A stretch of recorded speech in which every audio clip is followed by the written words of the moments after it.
When fellow Austin said, Alam mo, bago mo tapusin yung buhay mo, isipin mo muna yung favorite food mo, yung mga gusto mong gawin, yung aso mo. Kasi baka akala niya, iniwan mo siya.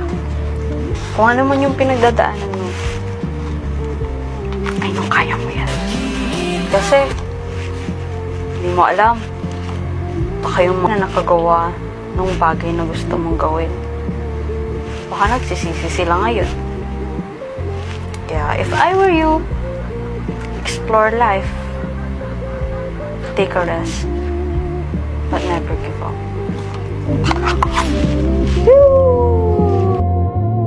Ano yung sabi mo? Buntis ka? Ate, sorry po. Pinapunta kita dito sa Maynila para mag-aral. Hindi para magpabuntis. Aksidente po yung aksidente.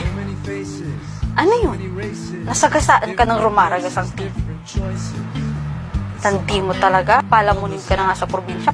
Palamunin ka pa dito. Hello, Nay.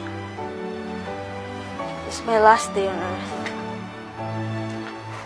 Last day of my fucking life.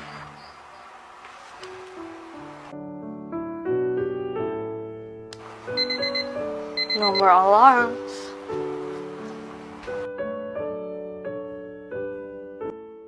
Hi dear, Merry Christmas! I don't celebrate Christmas because God is not real.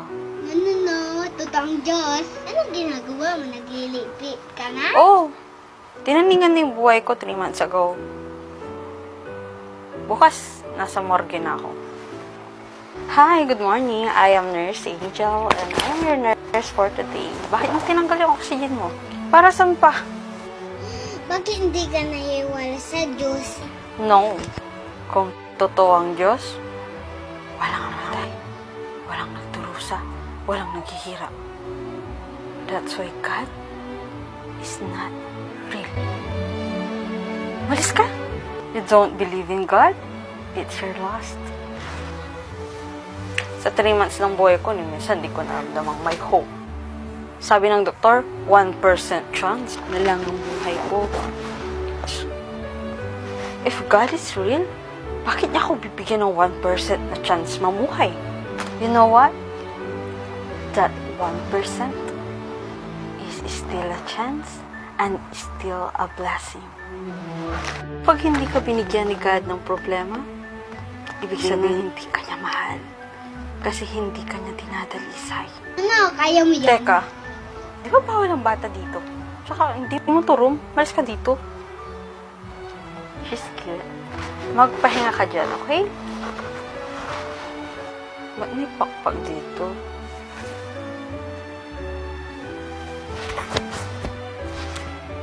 Buhay pa ako.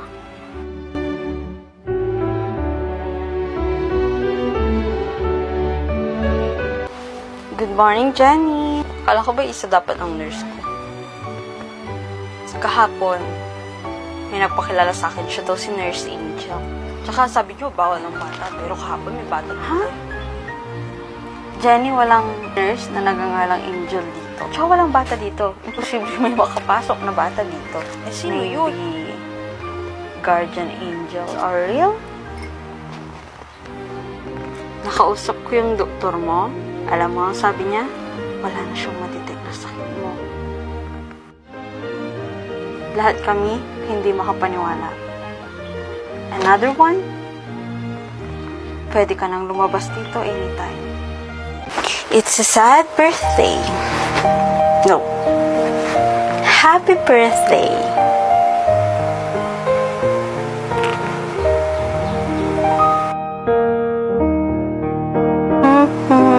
Papa, ihanda mo ng lechon. Nay, sarapan mo ang pansit. Kuya, invite mo mga friends mo, ha? Mia, happy birthday. Tsaka, remind ko lang sa'yo. Wala nang mama at papa mo. Hayaan mo naman ako maging masaya kahit ngayon lang birthday ko.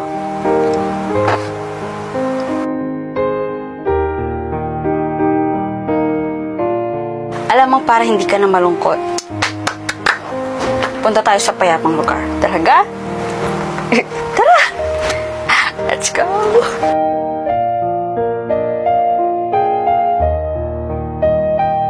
Alam mo ba yung tulay na yan, tawagin natin siyang tulay ng pag-asa. Kasi imagine, masukal yung pinagdaanan natin pero sa pamagitan niya, nakapunta tayo dito sa napakagandang lugar na to.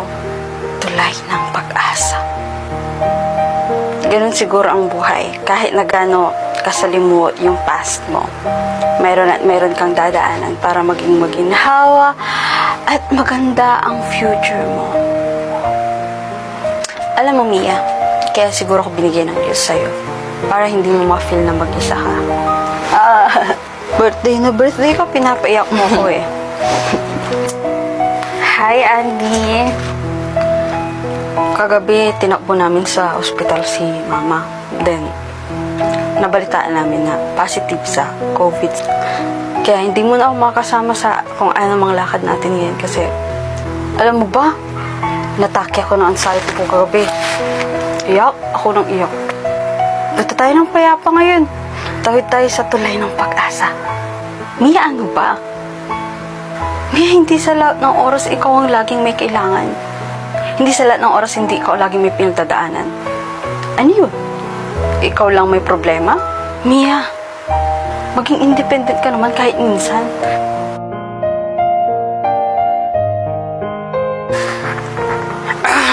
Baby talaga. Gusto lagi sinusuyo. Bahala ka dyan. Tao po. Mia? Mia? Ano pong wala? Lumayas, umalis.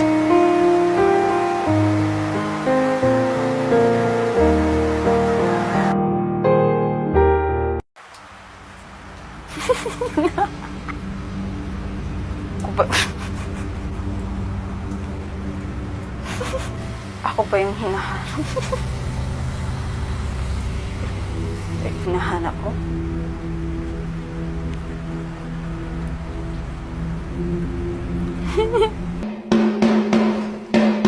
Hanggang dito ba naman, Ana? Makikipag-compete ka? Hindi ako pumunta dito para makipag-compete sa'yo. Bahala ka kung anong gusto mong isipin mo. May alam ka ba sa ganito? Wala kang alam sa ganito. Kasi ang alam mo lang, mang-agaw. Ako, para sa pangarap ko. Anyways, good luck. You are allowed to move forward when it shouts out green light. Stop when it shouts red light. If your movement is detected afterwards, you will be eliminated. With that, let the game begin.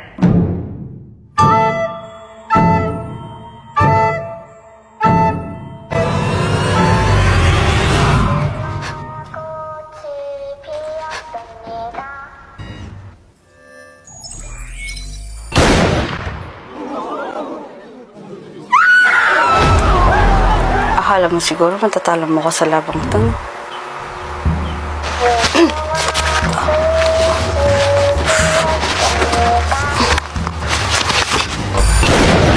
Huwag mo hundaan sa sakitan, Diyos. Hindi kita uurukan.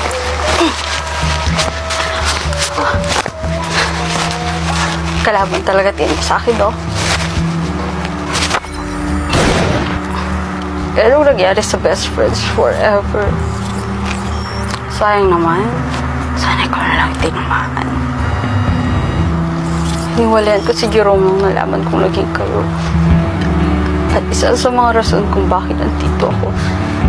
Kasi gusto ko pa rin patunayan na kahit na nagawin po kasama mo ko.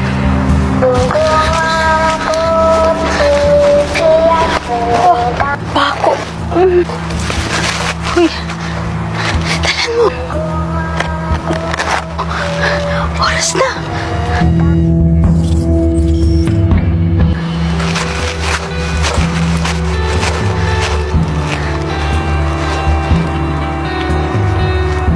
Alam mo, palaban ka lang sa salita eh. Pero sa gawa, napakawag mo.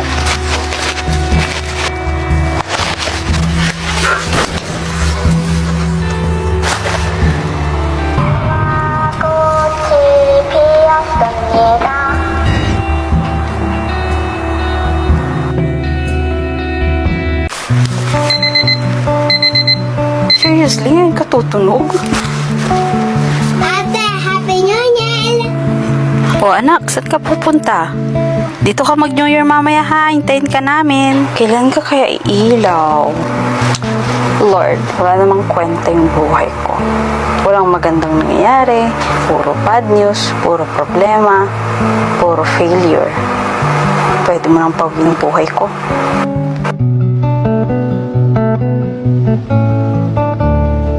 So, siya na yung matagal ko nang hinahanap. Sino ka? Ba't mo ko sinusunod? Hi, Gwen. Ako si Maya. Isa akong kirubin. Kirubin ang putik. Nababaliw ka na ba? Hindi totoo yun. Excuse me, miss. Sino pong kausap mo? Kanina ka pa kasi nagsasalita. Basta. Kahit ano ka man. Lubayan mo ako. Hoy, sandali!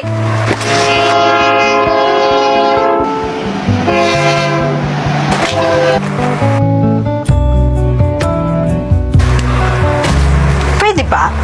Gusto ko nang mamatay. Sige. Ate, Happy New Year! Hi, Gwen. Bakit bumalik tayo mula umpisa? Anong nangyayari? Ibig sabihin, hindi tatapos ang mission. O anak, saan ka pupunta? Dito ka mag-New Year mamaya ha, hintayin ka namin. Kumain kayo mag-isa nyo. Ano to? Paulit-ulit na naman. Gusto ko nang mamatay. Ate, Happy New Year! Hi! O sige, anong kailangan kong gawin para matuloy na yung pagbunggo ng trend sa akin? Sabihin mo. Ate, I love you! Lalo tayo! Sige, maglalaro tayo. Yay! Lalaro kami!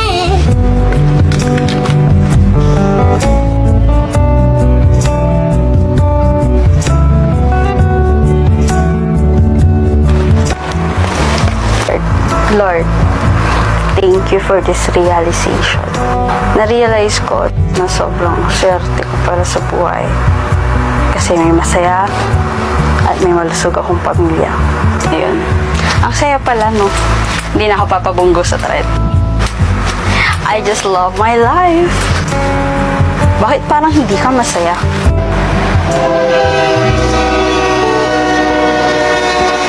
Your time